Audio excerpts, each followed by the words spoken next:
Welcome to 291 Columbia Street.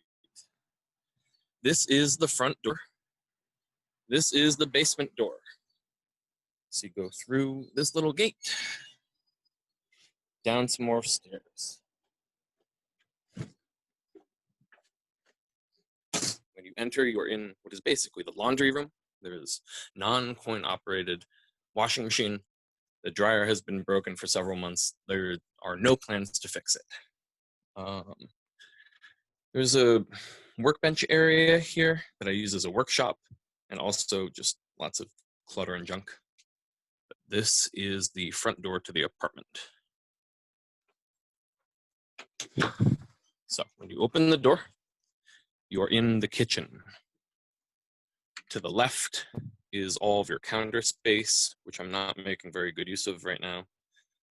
There's a sink and then a dish rack, but you can set it up however you want. I've got this pegboard shelving up here. The sink is small. It is about 1 foot wide by 9 inches deep. The counter itself is a little less than 16 inches wide from end to end. And now, I turn around. I've got another shoe organizer hanging on the other side of this door.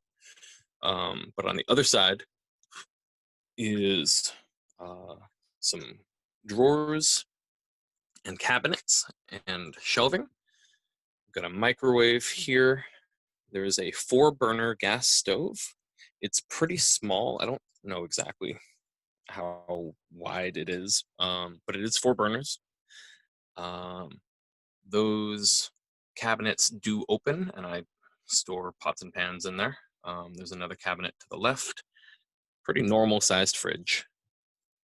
And then through there is the rest of the place. There's a door at the border between the kitchen and the rest of the apartment, I guess. Sorry, it's blurry. Geez. But the door has no hardware, so it doesn't close or lock. So I've never closed it. I just hang coats on it. Just past the doorway here, I've got some more of that pegboard storage. And then I hang a cutting board underneath. That's where I keep my clothes hamper. That's my dog's house. And then also just past that, I've got some backpacks hanging on the wall. And this is a exercise bike desk that takes up some room. I'm gonna move into the rest of the space before doing the rest of the tour. So we're looking back towards the kitchen now. There's that exercise bike. And this chest is sitting at the foot of my bed. It's a full-size bed. And I've got my TV, which is, I think this is a 33-inch TV for scale, sitting on top of a dresser that is all in front of a decent-sized closet that I don't make very good use of right now, but it's plenty deep enough for standard-size hangers with men's clothing on it. There's also, you can't see it because it's kind of through the dark, but there's a crawl space hole just past the closet that gives you some extra fairly long storage space underneath the stairs that go upstairs. And I don't use most of that space very well, but you probably could. This is my full-size bed that takes up most of the apartment. My air conditioner with a hose that runs to the one unobscured window to the outside. This is I think, ground level to the outside, overlooking an alley, but you get a non-zero amount of sunlight coming in during the day. And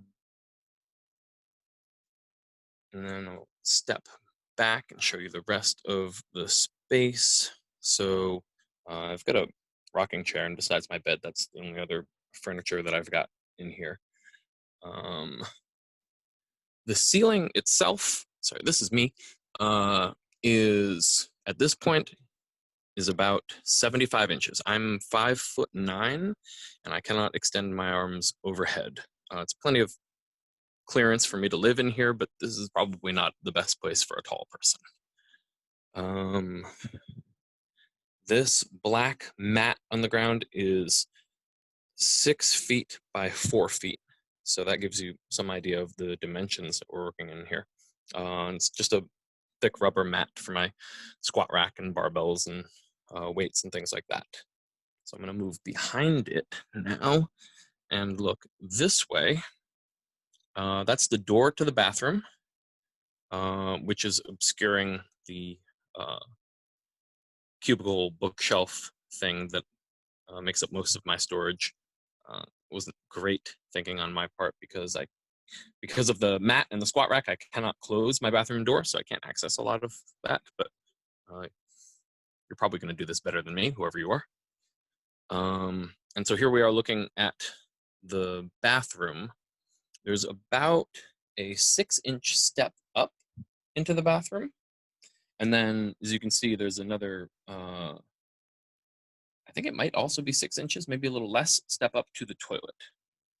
So right inside the bathroom, there's a little alcove cut out where this diamond pattern glass sits recessed in, and half of the glass is sunlight from the outside, and the other half overlooks the CBD store on the other side. So like late at night, if they've got their lights on, it kind of comes through.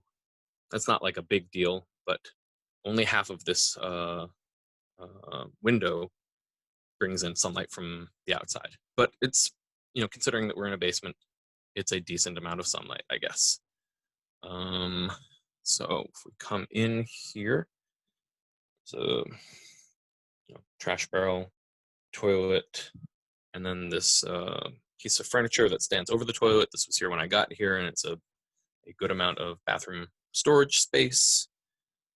And then to the left of the shower, there are these 3 shelves that are about 30 inches deep and 8 inches wide each. So it's a decent amount of space that I've never made very good use of, as you can see, but that's more storage space.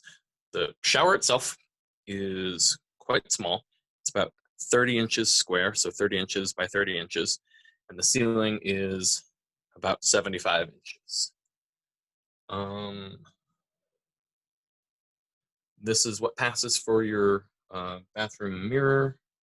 It's just a little hand mirror, but you could probably do something about that.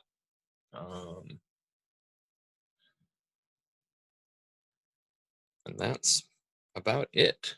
Take another tour through the place. This is where I hang my towels on the other side of this door that I can't close. 6 by 4 foot mat. Walk back through. I had to take that window out. It's one of the windows that tilts in. I had to take it out so that I could run the hose for the air conditioner. But since we're in a basement, it actually, during the winter, it stays pretty warm, and during the summer, it stays pretty cool. I hardly ever have to use the air conditioner. I didn't set it up at all last year during the summer, and I was totally fine. The room itself is not square. So from that back wall to the threshold of the bathroom is about 165 inches. And it's also about 165 inches from the doorway to the kitchen to this back wall. However, this wall here, where the mirror and the exercise bike is like on a diagonal. So it doesn't run perpendicular to the rest of it. So you lose a little bit of space there. But yeah,